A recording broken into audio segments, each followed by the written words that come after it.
So, hello everyone and welcome to the very first episode of the Grassroots to Goodwood podcast. This is a podcast about the journey from chasing a motorsport dream to making it a reality. For me, that story ended up with one of the biggest moments in my life, winning the Spirit of Goodwood Award at Goodwood Festival of Speed in 2019. But this podcast isn't just about me, it's about the people I've met along the way. So each episode that we're going to do, I'll be joined by guests who've been part of my journey and people who have also taken their own paths into motorsport. Together we'll share stories, lessons and hopefully a bit of inspiration for anyone out there dreaming of getting involved themselves. Tonight we're doing things a little bit differently, so not only is this the first episode, it's also being recorded in front of a live audience, so we're really jumping in at the deep end. My guest this evening is someone who plays a huge role in the Mini Rally Challenge and it has been a really good friend of mine for a long time. So my team, G2G Developments, that you'll learn more about throughout the story, is hugely proud to be part of the Mini Rally Challenge. He's helped create opportunities for drivers, teams and fans alike. And he's here to share his journey and what it really takes to get into rallying. Please welcome Adam Fern.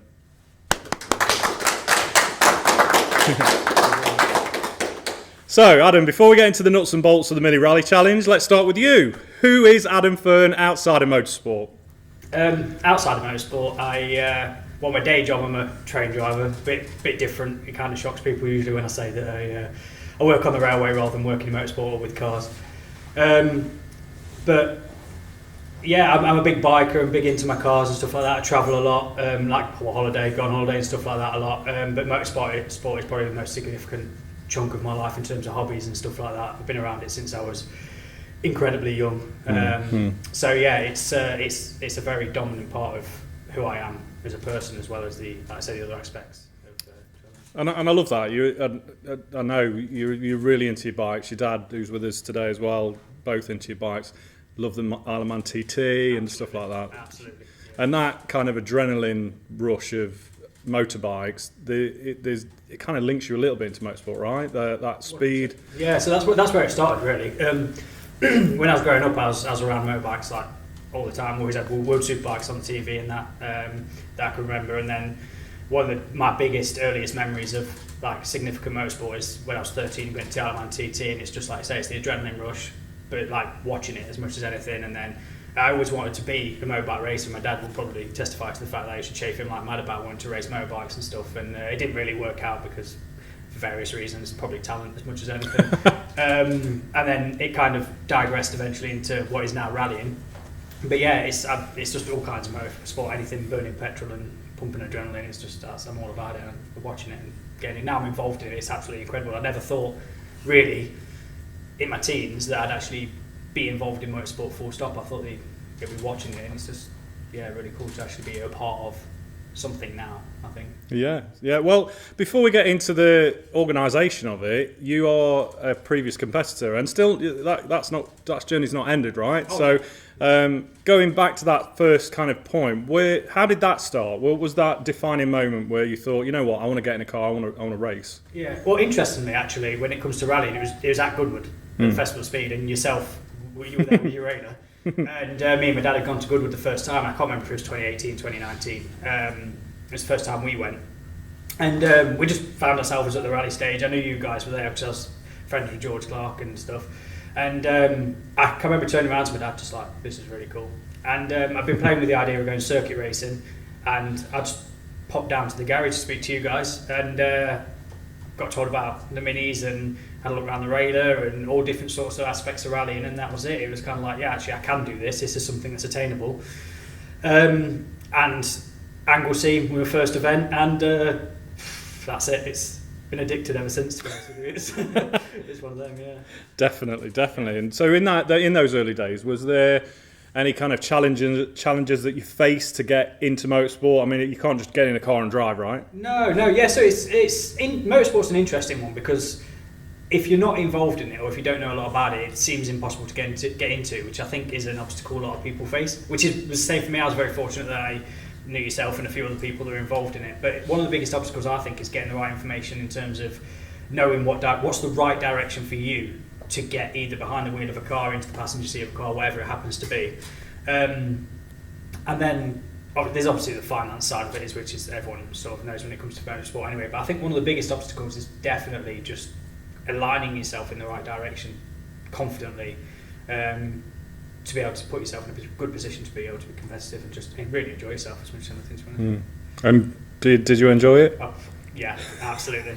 Absolutely, 100%. Yeah, I've still got the bonnet from that race in my garage. So. Yeah. Yeah. I don't think I'll. There was always that the Donington event with the spin on Craner curves. Love that. Yeah, with my dad in the passenger seat. With your dad in the passenger seat. Yeah. So yeah. That was good fun. That was really good fun. Probably pushed it a bit more than I should have done. Yeah, I was co-driving for a fairly novice driver at the time called Matt Chapman, and it was one of his first rallies. And we within rallying, you set off on the stage in 30-second intervals. So you go off, and then 30 seconds later, another car goes off, and then another car. So there's always quite a gap between you and the car ahead. But on circuit rallying, you do 2 or 3 laps of the circuit, so you're always guaranteed to kind of catch someone or be around someone.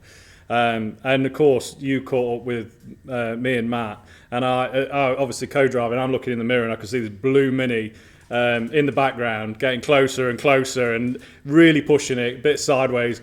And we're doing Donington circuit. So if you know Donington, you've got Hollywood and Craner curves and all that kind of areas. You're coming down really fast part. We're doing it the other way. So we're coming out of Hollywood, going up the hill through Craner curves.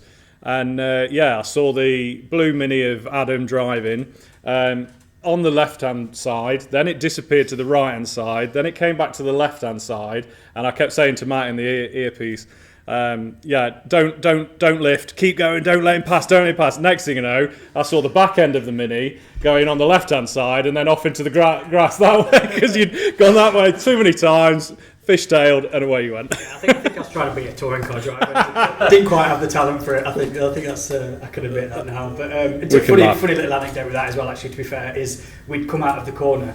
And it was sort of the pit straight, and as we came onto the pit straight, I saw this little silver Mini at the end, and I turned around to my dad and was like, I'm going to have it. And he just turned around to me and was like, shut up and drive the car. And then half a lap later, that's what happened. So he's probably right, in all fairness. But it was good fun. Yeah, it was good fun. We can laugh about it now. Yeah. Definitely.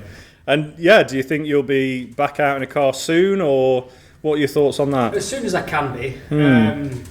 I've had some other commitments and stuff, but it's like getting married and stuff. But yeah, absolutely. As soon as I get a chance, I'm going to be back out in some form of. I've been out navving. I've still got my license, so I've been navigating a bit and stuff. And it's going to happen at some point. Like, I'm still only 32. I've got plenty of rallying left in me. So young kid compared to me. I'll take it.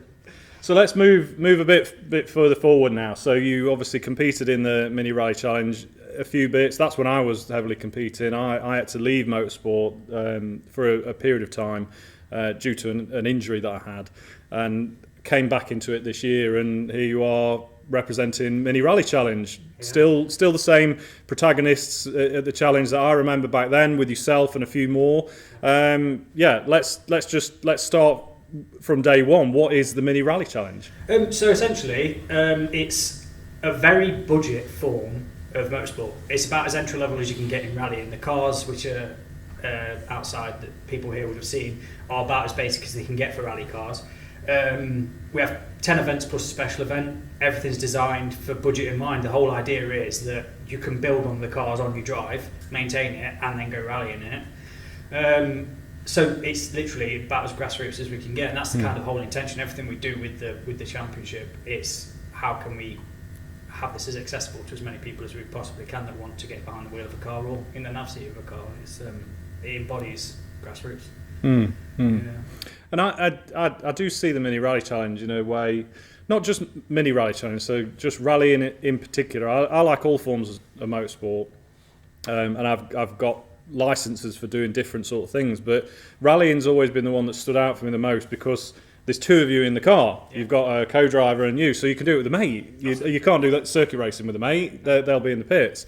And also that shares the cost, right? The entry fees and things like that. So yeah, absolutely. Yeah. So like traditionally, people can do as they please. Other different people do different things, but traditionally in rallying, the driver owns the car or does whatever with the car, but the entry fees do tend to be split along with like accommodation and stuff with the navigator. So it does make it a lot more accessible. The entry fees in general tend to be less than, say, circuit racing or bike racing, especially when you start and get to the higher levels, because we compete against, or not against, but in the same field as £250,000 top fleet cars, and I don't see that there's another motorsport that you're on the track at the same time as those. You're not going to be in a Fiesta or around Donington at the same time as a GC3 Aston Martin, you know what I mean? It's not going to happen. It's so it's really good like that, like I say. It's yeah, you can split the costs and get yourself out on track with a lot of other like-minded people with an entire range of budgets. Yeah, that's it. Yeah. And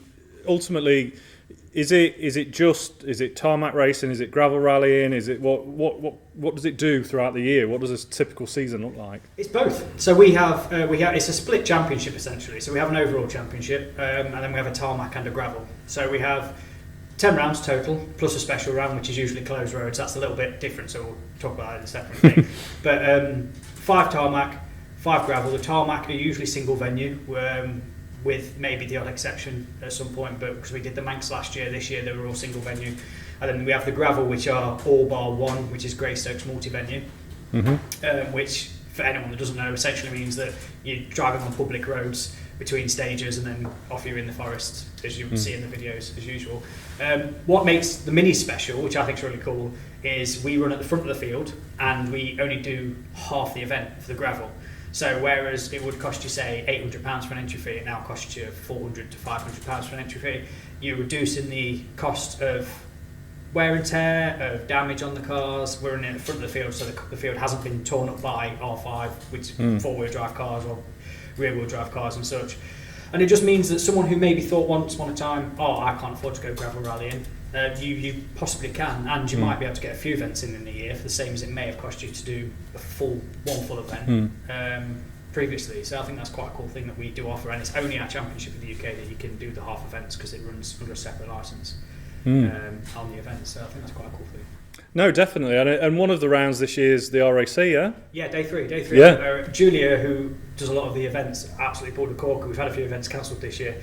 And RAC, day 3 of it, based in Carlisle. It's honestly, when we got the message saying it's happening, I absolutely blew my mind. We've got a couple of competitors doing the whole thing, but yeah, the fact that we're going to have, I think, 30 cars doing the RAC, world famous RAC on day 3, I think it's absolutely incredible. And that's crazy because the RAC rally has been a bucket list of mine. I've never done it. I've always wanted to do it. I wanted to do it when I had the Raider Golf. That it just didn't, the stars didn't align and never did it. I did Wales Rally GB before, and that now no longer exists, which is such a shame. But yeah, the RAC rally, it's hugely endurance, 5 days of just everywhere around the country. It's rallying of old. So to have the minis go to that, you're getting, peak level motorsport, but a fraction of the cost. Yeah, 100%. Yeah. So I can't say how much it was off the top of my head with the RAC because I can't remember, but it is a fraction of the cost. I want to say it's in the region of £400 to £500 again. And like I say, it's I think we're getting 40 stage miles as well. Yeah. Don't quote me on that, but I'm sure it's 40, which is a good. Yeah, good day's rally. It's a good day rally, and so it's going to be based in Carlisle, and they'll go out from there and they'll run again at the front of the field and followed by the rest of the guys who have been rallying for 2 days already. And it's honestly, it is a bit mind-blowing that that's actually a thing that's happening with these guys, because I don't know. I've only been involved with rallying for a few years, but I dare say like 10 years ago it wouldn't have been a thing. No. It would never have sort of happened. So someone might correct me on that. But. No, I totally agree with that. And I look at the numbers, so there was, 25 plus at the rally last weekend? Yeah, 27. 27 competitors at a gravel rally, a forest rally. So, when people get into motorsport, they think, I don't even know what to do in a forest. It's mad. It's crazy. So I'll just do tarmac rally, and it's like circuit racing. But to get that number of the same car in a single make championship, you'll struggle to get that in a circuit racing championship. Yeah. Classic Volkswagen, classic touring cars, Fiesta Corps, things like that. Yeah. Getting 27 to 30 competitors on the grid is a challenge. It is a bit mad, really. So last year, when the current committee took over, we were averaging 15 cars around. So we planned this entire season this year on 15 cars around. Anglesey opened and 30 cars first round of the season. 30 cars. So we had around 60 members last year. Within 2 weeks of the membership opening, we had 60 members. It's grown massively, and it's the great thing is because there's such a big number of people, we're getting good experienced people with novices. So it means that, like you say, if you've never done rallying before, I'm not sure about the gravel, go do it, because there's people there who will like guide you through it. There's people who happily like talk about it. There's videos to watch. We've got group chats and stuff like that. And there was literally, I can't remember who it was, but someone was posting in the group chat days before Woodpecker going, have you got any advice? And honestly, there was loads of messages just like telling, like, keep you cool and this sort of stuff. And it's just a really reassuring thing. And I'm not, like I say, I've not been involved in a lot of other rally championships, but I don't believe that, from what I've heard, that there's the same sort of communities in every single championship, which I think is a great thing as well. I think it's really quite welcoming and quite a positive environment for people that are trying to dip into it. Yeah, and it is. I mean, all the feedback that I've seen, especially just rallying as a whole, the rallying community does seem to be a bit more friendly, I think, because not friendly. I'm not saying circuit racing isn't friendly. Everybody's competitive to win, but because when you do rallying, you're in a class and you're in a specific battle with a certain kind of group of people. Whereas in a circuit race, you're all going for P1. That's it. You're in your race. Whereas in rallying, I think because it's such an endurance sport, everybody wants everybody to finish. You know, finishing is the biggest task. And then if you do finish, then yeah, obviously if you win, great. That's a bonus on top of that. So, yeah, I mean, I remember we did Bala recently. We had somebody in one of the cars.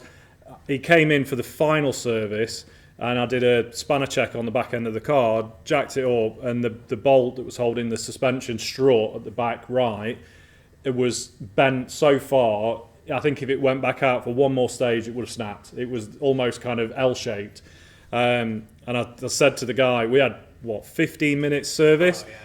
I can't let you go back out. And he was fighting for second place in the championship. And yeah, he had to take it out, took the bolt out, it snapped inside the suspension strut. So getting that bolt out on the grass with jacks and just toolkits, with 15 minutes to go was an absolute nightmare. And yeah, the rally round of competitors around us, you know, one of the guys, Owen Kuehl, who is actually building a rally car in his driveway, that you can see on YouTube. So he's one of our competitors. He built his own rally car. He crashed his rally car, so he's now building a second one on the driveway, but he just comes to events to help people. Yeah, so he was there. To the events just to help people out. And he had a bolt in his boot, come in and helped. We got the bolt in, got him back in time just within the lateness time, and yeah. Because of that, I believe he's come second in the tarmac championship, because that's done now. I think Josh is second. I think. Yeah.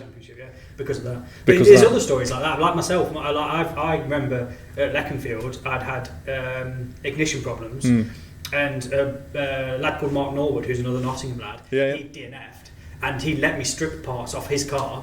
I think you probably will help me. And we fitted them to my car so that I could get finished. And if I remember right, I think I came third or second in that as well. So that's just what the vibe is. That's just how it is. It's like I've known people who are at the front of the pack lend people who they're fighting for second with brake pads and stuff like that. It's just it happens a lot in rallying. I think it's a bit unique like that, but it's just it's a cool environment to be in.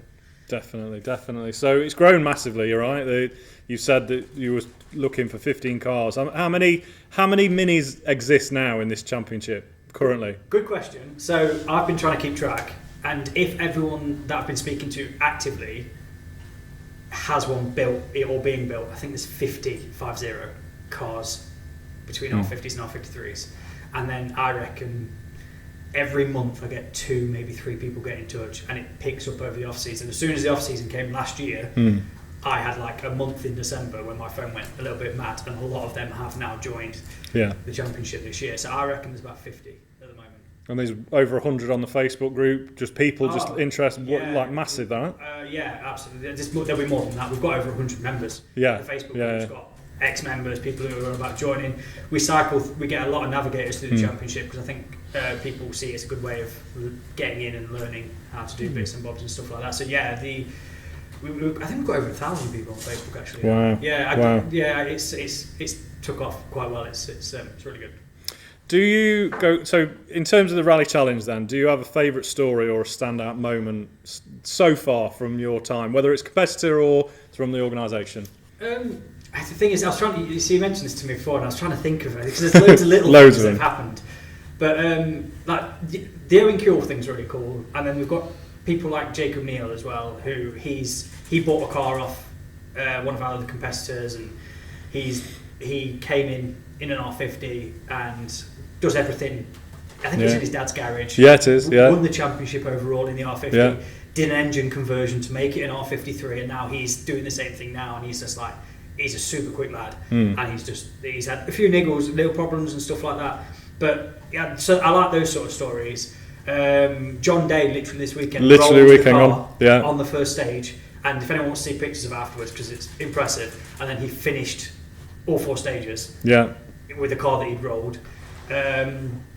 It's difficult to pick one story because there's loads of little stories like that have sort of happened. Obviously, there's my big crash at Bala, which I'll always remember when I got all 4 wheels off the ground and I parked on top of a rock because I'd done the fastest stage and I got a bit ahead of myself. And obviously the Donington thing. Yeah, there's just loads of little stories. I think in terms of, I think that's part of what makes rallying so great. It's just almost like there's always little bits and bobs that sort of pop up, and it's it just makes a whole bigger picture. I'd really tried to wreck my brains for like one really big stuff because I really wanted to tell like a really cool story. I just couldn't really think of one that was just like, it's just.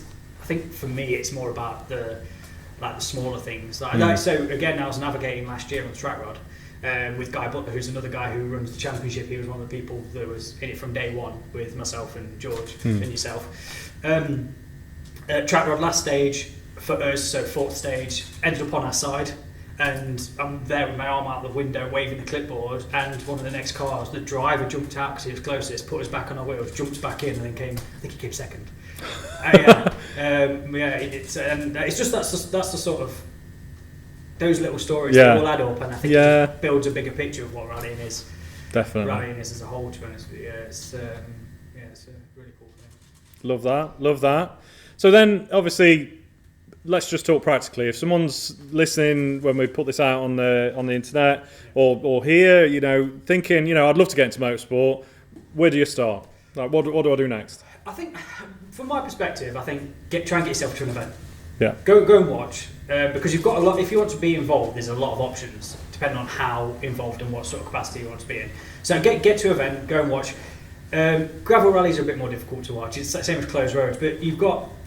In fact, there's a whole circuit racing championship you can go and watch that runs through the winter, and then after that, it's if you want to look at driving, if you want to nav, obviously you can marshal as well, which is a whole different thing, which is voluntary.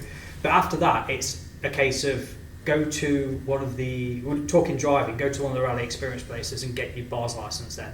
So I went to Phil Price and we had a great day there. I know Silverstone do it. I think Forest Rallies. Forest Rally. There's quite a few. If you go on the MS UK website, there's a whole list of them. And most of them, they tie it in with a rally experience as well, so they get you out in a rally car and they'll teach you how to drift it. Like Full Price, you're out in Subarus and teach you how to drift it and stuff. And then, obviously, it depends on budget and stuff. Once you've got your licence, it's just either get hold of the rally car, preferably a Mini, or get in a hire car or something like that if you're not sure about buying, and then go and have a go. It's get on the Facebook pages.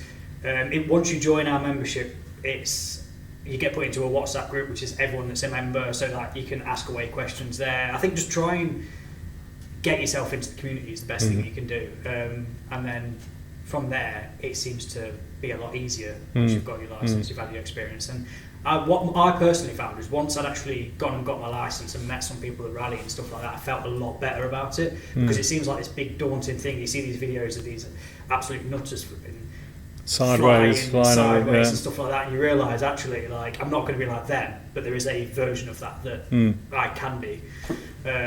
I mean, maybe you think you're going to be like them. Maybe you will be like them. One day. I'm certainly not. But yeah, it's that's what I'd suggest. Absolutely do that. And then from navigator perspective, it's kind of easier because you just need your interclub licence. If you want to go navigating, which I think is a good thing to do if you want to go driving, personally, because it teaches you a lot about the timing and stuff, because that can be a little bit complicated, a little bit daunting. 50 quid I think it is for your interclub licence, get yourself some kit and get yourself in the passenger seat of a car, because there's a lot of very experienced drivers out there that are happy to have new navigators and they'll help you through, as well as experienced navigators as well. So I think that's a really good place to start if that's what you're doing, but get yourself to the event, get to an event, go talk to people, get involved, get yourself surrounded in it and go from there. Yeah, I mean, that very similar to my journey. I remember when they used to do Forest Rallying in the Midlands, so they used to do the Dukeries Rally in Sherwood Pines years ago, and I used to go down there, watch it as a kid, and then I spoke to one of the marshals and said, what do I need to do to be a marshal? I'd love to stand on the other side of this ticker tape and be a bit closer. And marshaled there for a few years, so that kind of got the buzz going. And then I did so there's loads of like rally experiences. I thought, wet behind the ears, thought, you know what, I'm a good driver, I could beat anyone. Went on a rally blast, I was shocking. I was the slowest person there. I think I spun off several times, and then that was it. I was never going to drive a car ever again. I was properly embarrassed by that. But then someone said, well, why don't you try co-driving? And yeah, it was like, okay, £50, I get a licence, get a race suit, helmet, and you can even kind of rent them out as well sometimes. So yeah, went out, co-drove, and sat like a duck to water with that. I think some people can read notes easier than others in a car. Sometimes people get car sick, so it's not always for everyone. No, absolutely not. But then single venue, you don't have to read notes, so you just count in the stages and all the rest of it. So, and it did. I learned so much about motorsport during that period of being a co-driver for about 8 years. Sat with so many different drivers, watching what they were doing right, what they were doing wrong.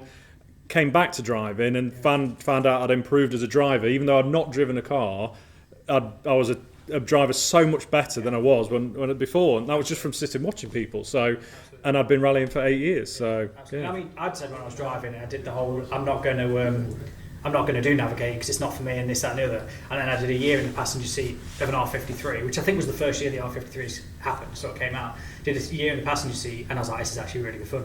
And then last year I did my first time on notes, which I was absolutely bricking myself with. I was with a really good driver, so I ended up on the side, but he's a really good driver. And I did it, and I was like, I love this. This is brilliant. I was rubbish, but you're going to be when you start. That's the thing you have to accept. When you get in the driver's seat, get in the nav seat, you're going to make mistakes, but you'll testify to this. There are navigators and drivers that have been doing it for 20 years and do stupid stuff. Because it's. But yeah, I absolutely loved it. It's definitely helped me, and I know for a fact when I go back driving again, it's going to improve my driving, because it's understanding how the timing works better. It's understanding like the process, how your brain works when you're reading the notes, and because believe it or not, you know this, but some of you guys might not. When you're a navigator, you're not really looking out the window. No, you're reading notes, and then I was there sort of doing this and looking a bit down and that sort of stuff, and then it kind of gives you another appreciation for actually. They're not just sitting there reading; they're actually it's quite intense. It's great. Yeah. I mean, to do proper navigation in forest stages, you read the notes through your backside. It's your bum that is telling you where you're going, and that took so long to figure out what that meant. I thought I don't know what's going on. I don't know what's happening, and eventually I could start feeling where the car was going and understanding what a 3 right was and a 4 left and everything else. And I'll be honest, I got to the end of the first rally and I was just proud of myself. I only got lost once, so I was like, I'm absolutely going to mess this up. And there was one section where guys going, "This is a 3 right, this is a 4 left." I'm like, "Oh yeah, that's where we are." So that was a win for me. But yeah, it's just get yourself in it. You know what I mean? Yeah. So with the mini rally challenge and things like that, obviously that kind of getting into motorsport like process, it would probably help new people a bit more if there was some more kind of training, a bit more explanation and things like that. We haven't really got much time to do it today, but do you think you'll run things like how to navigate, how to get into motorsport sessions? Yeah, so like it is one of the things we've talked about. Is something we'd love to do is provide, I don't know if you call it training, but definitely training guidance in this is the basic skills of navigating, this is the basic skills of car setup, this is the basic skills of like what you need to do, like this is how you need to prepare yourself for a race weekend, this is what you should be doing. That's something we'd like to offer. We're still very green at the moment in terms of as an organising committee, but I think the championship's got a lot of legs to it, and hopefully maybe as soon as next year there's going to be some sort of content available to help people. And one thing is for sure is that if you are wanting to get into rallying, you can get in touch with anyone on the committee and almost anyone in the championship, and they will help you. Even if the course isn't there's always guidance and advice from someone from some direction. Yeah. And I'm just a bit more intrigued about the cars. So just kind of go back a few steps. So we talk about budget motorsport. There's the two types of cars. There's a Mini R50, Mini R53. So ultimately the difference is supercharger, essentially, ish. Are the cars running the same suspension and all the other bits? Yeah. So the only difference between the R50 and the R53 really is the supercharger. So you've got an uprated intercooler and you've got a reduction pulley on the R53, which obviously lends itself to the supercharger thing. And then apart from that, they're almost identical. So they've got BC suspension, which is sort of developed for the championship. They run Mintex pads. They've got obviously there's normal poly bushes, all that sort of stuff. But it's as basic as a rally car gets, and both cars run the same suspension, brakes, exhaust systems, everything. Apart from the engine, it's standard injectors, standard ignition system. It's like I say, it's as basic as they can get, and it's.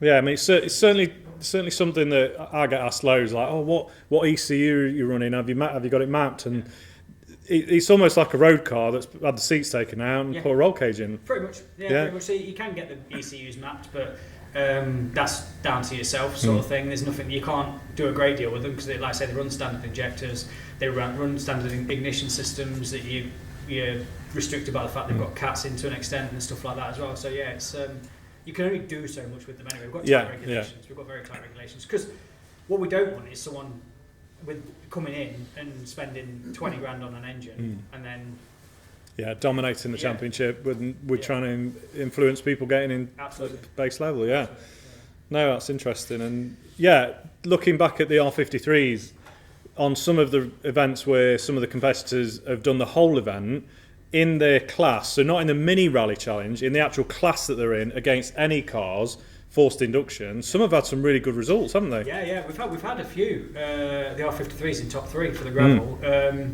The first year wasn't so much, but I don't know if it's we've got people that have had quite a bit of seat time in them now or something like that. I'm not sure if that's what the case is, but certainly they're getting up there to competitive. I mean, they're in a class with some very powerful cars. But the fact that they're doing things is very exciting, really. And it just shows that you don't have to have a 20 plus £1,000 car to be running at the front of the field and maybe get yourself a bit of glassware. It's really quite cool. Love it. So, thinking about the drivers you've seen come through the Mini Rally Challenge, are there any underdog stories or people who have inspired you along the way? Yeah, so Jacob Neal, I think, is one of them. Jacob Neal, Neal, he's a young lad, and he's just built, he does all the work himself pretty much. He's gathered a bit of partnership money himself and things like that. I think that's a really cool thing, and he's done a really good job of building a competitive package, and he looked like towed his own car and that sort of stuff. And I mean, I'm sure he's had help from family and friends and stuff like that, but I think that embodies the championship in itself. And then we've got Owen Kuehl. He's building he's in the R50s. He's building the cars himself. It's I could name quite a few actually, to be honest with you, because we've got Paul Green. He's been in the championship for a few years now, and he's just been slowly building his speed and stuff. And he was never slow, don't get me wrong. And he got a podium at Bala, the rally just gone, which I think is a really cool thing. I think our championship lends itself to people that are finding their feet and then doing really well. So we've got a few that have done sort of really well for themselves. We've got quite a few juniors that have stepped up. So we've got Jack Birch, who joined the championship last year in an R50, stepped up from the juniors, which is the F1000 championship, and he did incredibly well last year. Stepped up to an R53 this year. Has had a few bits and bobs, but he's still very quick and he's doing really well. We've got another one that stepped up, Oliver Waggett. He's I think I pronounced his last name right there, but he jumped into R53. He's done a lot of events this year. He's going really well. He came second at Woodpecker. I think it just really lends itself to people who put the time in being successful. There's a lot of really, there's a lot of really cool stories in the paddock sort of thing. Well, it sounds like there's a clear kind of progression as well. So you mentioned about the juniors, the 1,000 was it Formula 1000? Yeah. Is it like, are they what, Micras, Yaris? Yeah, I'm not 100% sure what the regs are, but it's something like they've got to be maximum 1000cc and over 10 years old, I think it is. Yeah. And it's 14 to 17 year olds. Mad. Yeah, absolutely mad. And it's all single venue, all tarmac.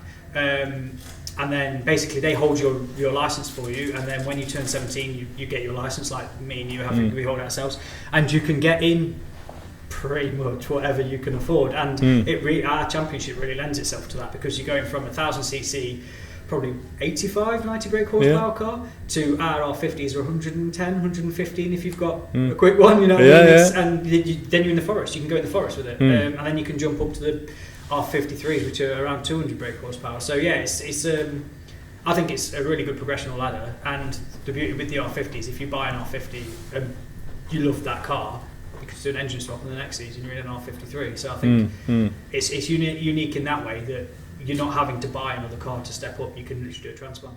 Yeah. So looking at the Mini Rally Challenge and the future of it, and maybe even Grassroots Rally in general, what do you see the future of it?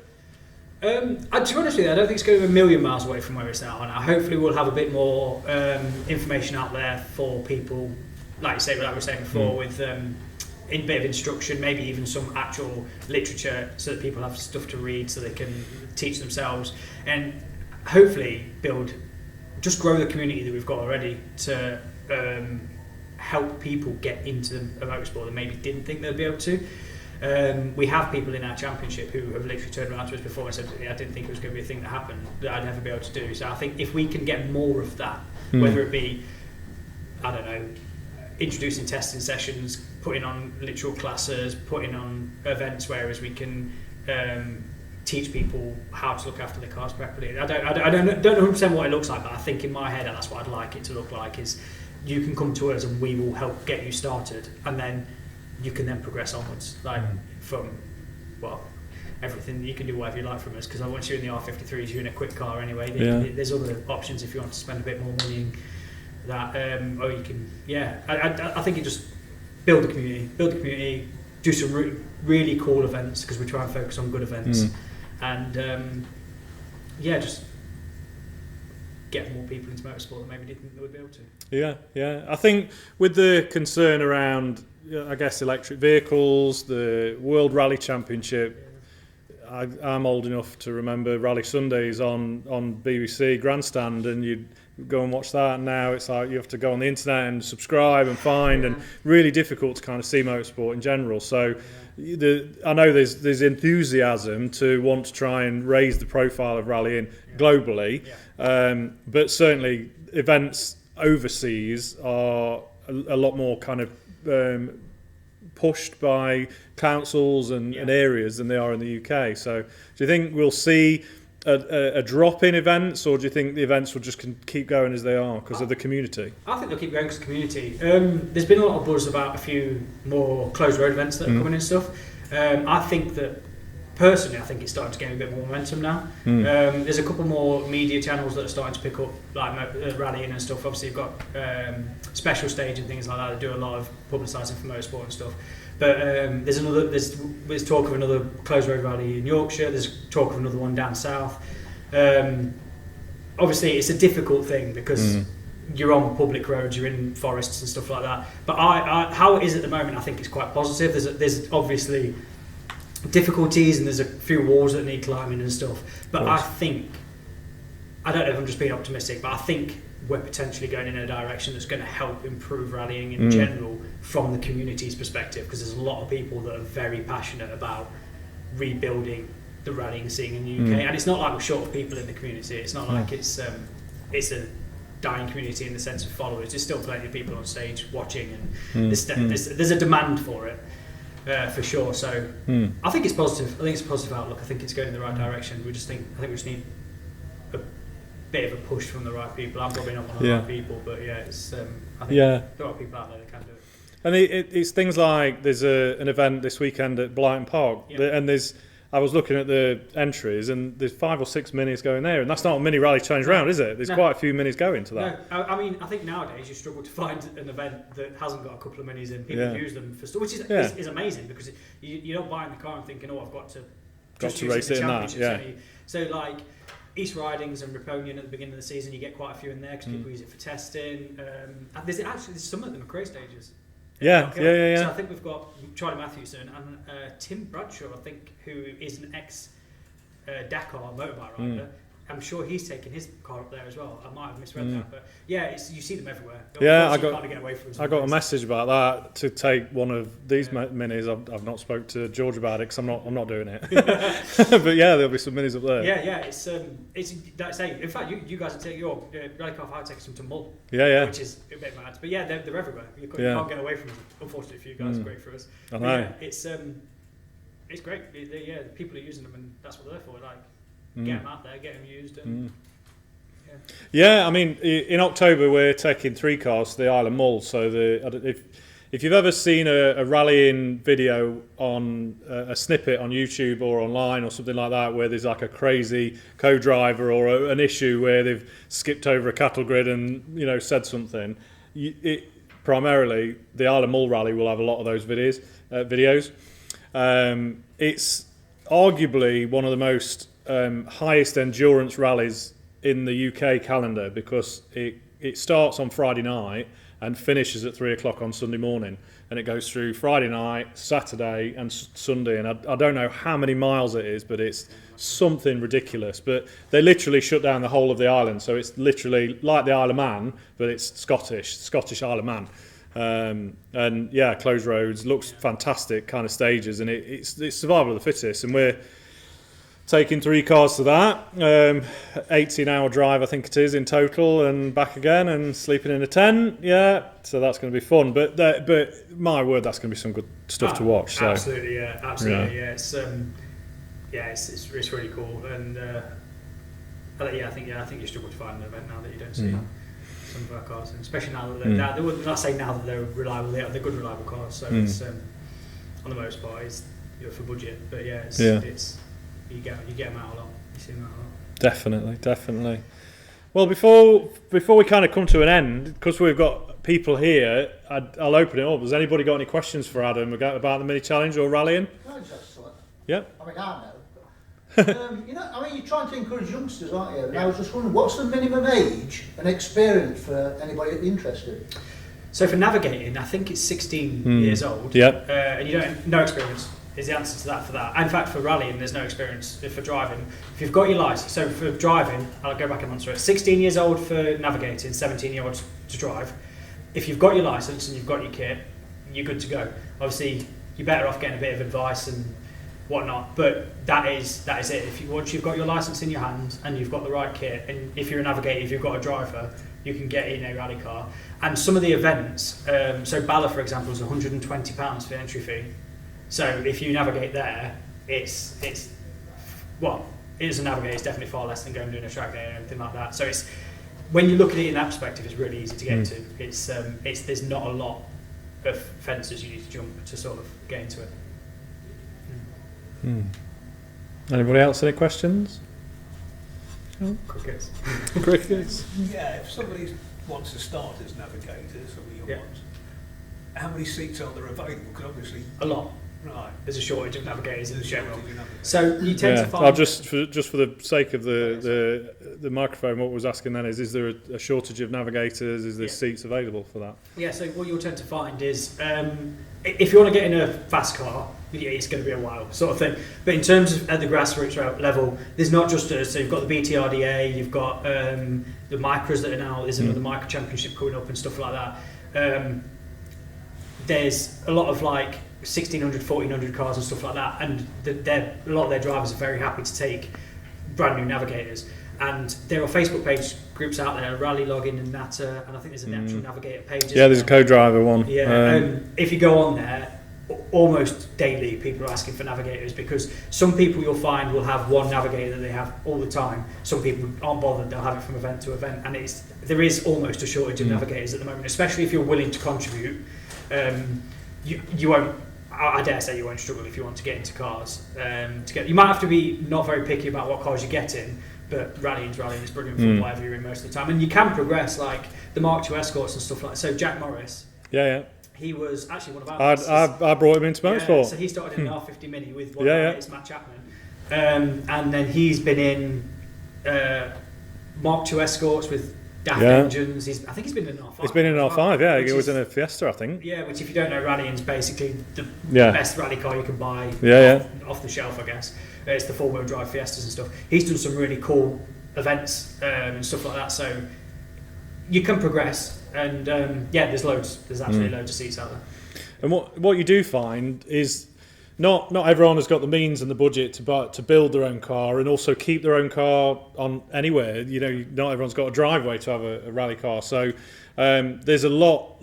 Well, there's not a lot, but there's more and more hire car companies come in that are renting cars out for people to rally. Obviously, that's one I support, and there's a few more in the Mini Rally Challenge. So you find yourself with new drivers who are thinking about getting into motorsport. They don't come with co-drivers, and it's a challenge we always have, that we might have 3 cars going out at the weekend, and we then need to find a co-driver, and the Facebook groups especially is what we normally post it out, saying, look, we need some co-drivers, anybody free this weekend? Yeah, absolutely. It's not actually, that's not a bad way to go thinking about it. If you wanted to jump in a car, get in touch with Rally Car for Hire or CS Motorsport or someone like that, there's low pulse. Swift. Porsche. Porsche, they have MX-5s. If you get in touch with them and just be like, look, I'm a brand new navigator, I want to do a bit of navigating, and you never know, they might keep hold of your number and give you a call or something like that. Because it is, like when I first started, I remember in Anglesey, my first event, it was really difficult. I ended up having a really good navigator. It was really difficult to get hold of one. And then I had a permanent navigator pretty much for the rest of the season. But actually getting hold of the navigator in the first place wasn't an easy thing. So if that's what you're thinking of doing, it's I don't think you're going to struggle particularly getting out in events and stuff like that. It's and there's no limit to kind of age. You see everyone from 14 to 17, like say, right up to I've seen drivers and navigators in their 80s, 90s, you know, out on rallies. Yeah, some people get out of cars and you're like, oof. If that was on fire, you're going to give me a challenge. But it's super accessible once you're in it and you realise you've got the right things in front of you. It's super accessible. Yeah. Cool. Anybody else? You guys at the back? Super. Right. So, Adam, thank you so much for sharing your story and giving us a deeper look into the Mini Rally Challenge and pathway into rallying. For me, what stands out is that motorsport isn't just about speed or cars, it is about community. And you've said that a few times, so that's great. It's about community, opportunity, and having the courage to take that first step. So getting into a car, regardless of whether it's passenger seat or the driver's seat, and that's where rallying comes into play. That if you're going to go into a race car and go into circuit racing, you can't get in a passenger seat. There's nothing there. Absolutely. Whereas rallying, you can get in on the side. So, you know, whether you're building a car in your garage, entering a local event, or just turning up as a spectator to soak up the atmosphere, there's always a place for anybody in this sport. So for everyone listening to the podcast, watching, everybody that's joined us tonight, thank you very much for the first episode of Grassroots to Goodwood. I hope you take something away from Adam's journey, and maybe if you enjoyed this conversation, make sure you would come back and listen again and follow and subscribe to the podcast and share it with somebody who also loves motorsport as well. Keep an eye out for our future episodes. I'll be joined by more incredible guests who've been part of my journey. I'll also come back to the Mini Rally Challenge as well. I think there's more stories to tell. I think there's a number of competitors that I'm going to invite in that have come through their journeys and going elsewhere and look into that side as well. So, yeah, this has been Grassroots to Goodwood. I'm Dave Vardy. We'll see you next time. Thank you very much.